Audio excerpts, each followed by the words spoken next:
Hello, everybody. It is Tuesday, May 30th. Oh, we had a wonderful Memorial Day yesterday. We didn't do a vlog yesterday. Just spent time with family, had a little fun. I don't know. I think Sister Will may have caught me kind of clowning yesterday, though. She may have caught me kind of clowning. She may post it up a little later. But today, Lord has blessed us with another beautiful day. Not too hot, not cool, little cloud cover. Keeping that sun off us today. But on our way down to Arcadia, one of our youngsters from the church got himself into a little situation, got a little court date. So leaving Shreveport, headed down to Arcadia now. People know you always always on the road. When the people need you, you have to go. So we exercise this pastoral office in many different means. Like we have a lot of young ministers that want to be pastors. Believe me, this is really not a job you want, because it requires a lot of time, requires a lot of dedication, requires a lot of devotion, and a great deal of study. Studying for Sunday school, for your Bible study, if you have your teachers meeting, for your sermons. If you got funerals that come up, weddings that come up, it requires a great deal of study. And if you aren't a studious person, you have to become one. But we're headed down here to go and be in support of this young man. I told him, I said, hey, we all make mistakes, and as we have to let him know, he's a little youngster, around about 10, 11 years old, and we have to let them know that, hey, in life you're going to make some mistakes, but you learn from your mistakes. No one is exempt from making a mistake. Anybody that tells you they've never made a mistake in life, they're lying. And you don't need to believe that. All of us have made some type of mistake in life, and we've had to overcome those mistakes. And that's what it's all about. It's about overcoming. Don't let that hold you down. But you overcome those, you learn from your mistakes, and you do better. Especially when it's something where you've done something wrong. You just have to concentrate and hey, suck it up and say, hey, I know not to do that again. A lot of people make mistakes and they keep making the same mistakes in life. That's why people say the jail system fails, folks. It still comes back to it's all about you making a choice. I wouldn't want to live my life where somebody had to tell me when to wake up, somebody told me when to eat, somebody told me when I could go to the restaurant, all of that. That's just not the life for me. So, it's still about choices that we make, that people make in their lives that allow us to end up in different areas in our life, places that we end up in our lives. It's all about the choices we make. Just like being a Christian or not, that's a choice. It's your choice to love God, to accept God, to receive God, or it's your choice to reject God. He made us free moral agents. Now, he wants us to give him praise. He wants us to worship him. But yet, he still allows us the ability to make that choice ourselves. We can look at God's goodness every day. Just like I told you, I said the cloud cover. A lot of people complain, oh, it's cloud, look like it's going to rain.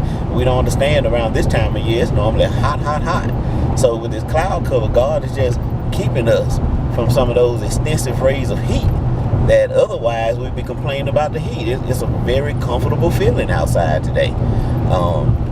We look at, people talking about the rain, but I sent one of my buddies, one of my coworkers, a picture of my flower bed. I said, man, look at what the rain has done for my flower bed. And it's all about how God works. He sends the rain to cleanse the air, to refresh stagnant pools of water, to refresh levels of water.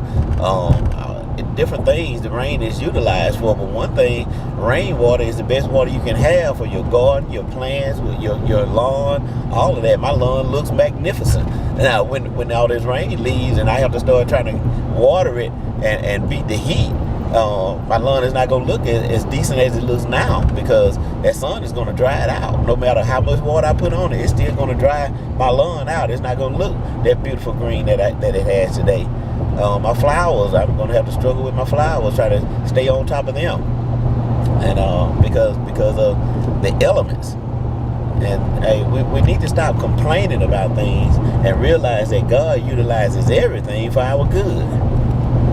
So, we get all this rain to help us make it through these hot summers, especially in Louisiana. Out of Texas, Louisiana, Mississippi, Arkansas, these are areas where when summertime comes, it's extremely hot, and we we suffer from droughts a lot of times. So we don't worry about the rain. God knows what He's doing. But we on this road. Hey, we're gonna travel on down here to Arcadia. I've been this way many times. When I used to go to school down this way, going to Grambling, and when I went to Louisiana Tech as well. We need to stress that to our kids too. Hey, make sure you get your education. If you do nothing more than get your high school education, get that high school diploma, get it, and reach for the highest goal that you can attain. That if the highest you can do is a 2.8, hey, be the best 2.8 there is. But know that you can still do better than that. Don't let anybody limit you. And we had a great time Sunday evening at our youth anniversary. This young man that I'm going down here to be with today, he was a part of that. It was good to see the kids out, a young lady playing piano, the kids singing, drill teams, everything. And then we had a wonderful word from Minister Gerald Perkins, who brought forth a good word directly to our youth and to some of us as adults as well, because when we look at what he said to them, it's up to us to train them in those ways. So he put out a great word this Sunday, and we had a wonderful time. I mean, I was just ecstatic.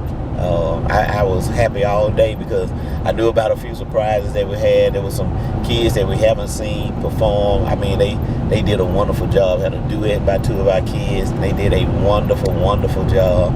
One of our young ladies, she assisted with the offering, and she's very young. She's like 5-6 years old. But she spoke out so boldly when she was letting everyone know what they needed to do. It just made her grandparents feel good, made all of us feel good, because that's what we're supposed to do. We're supposed to train these kids, and the best way to train them is allow them to do it. Don't just tell them, but allow them to do it. Many of our children in our churches want to do something, but we don't allow them to do anything. So we must allow them to work in the church. On our youth Sunday, they're in charge. And I mean, they practice every other Monday to make sure they're not only just doing reading announcements, they're not only doing offerings, they're not only just singing in the choir, but hey, we got some that usher. We've got them. They do the devotion and everything. And a lot of churches have they've gone to just praise and worship with no devotion.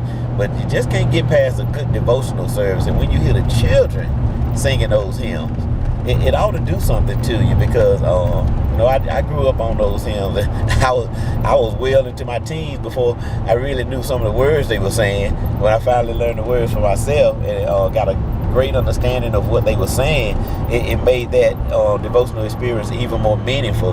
But to see these kids want to do this, and they're doing it, they're singing the hymns, they're saying the prayers, they're reading the scriptures, and it's not something that they're being made to do. They ask, I want to do this. I want to do this. We've got one of them. He said he's the prayer leader. And when you find a child that wants to lead in prayer, you've got something going there, and you need to encourage that.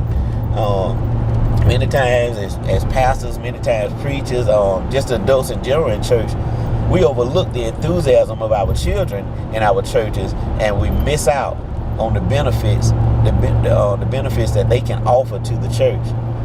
But we're grasping that at Starlight, and we're building it up how God wants it to be built up. We can plant the seed, and like I said, when they get out on their own, they may do like I did. I stopped going to church for a while. My mom brought me up in church every Sunday. Every time church door was open, I was there. I was active in almost every auxiliary of the church.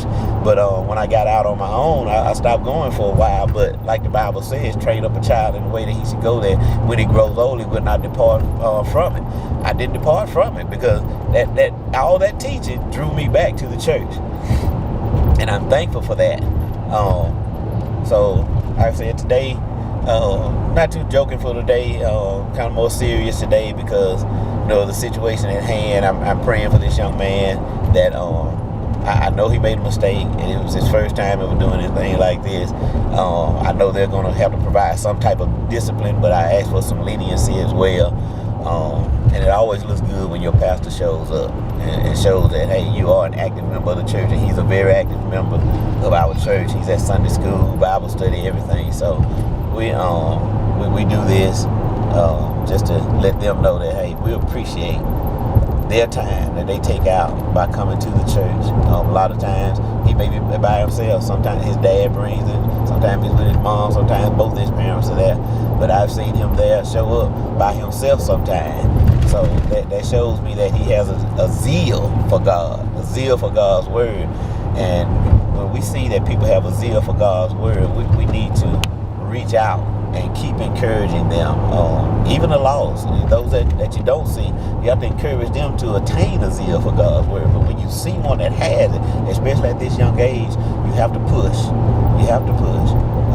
So I'm gonna be signing off.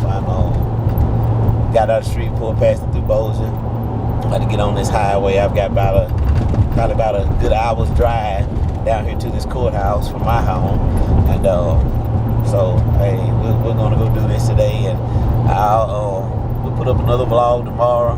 Maybe catch Sister Webb and I do it. Well, we got a one night on revival tomorrow night. We may put that on tomorrow night because it should be very interesting tomorrow evening. So thank you all for tuning in, and God bless.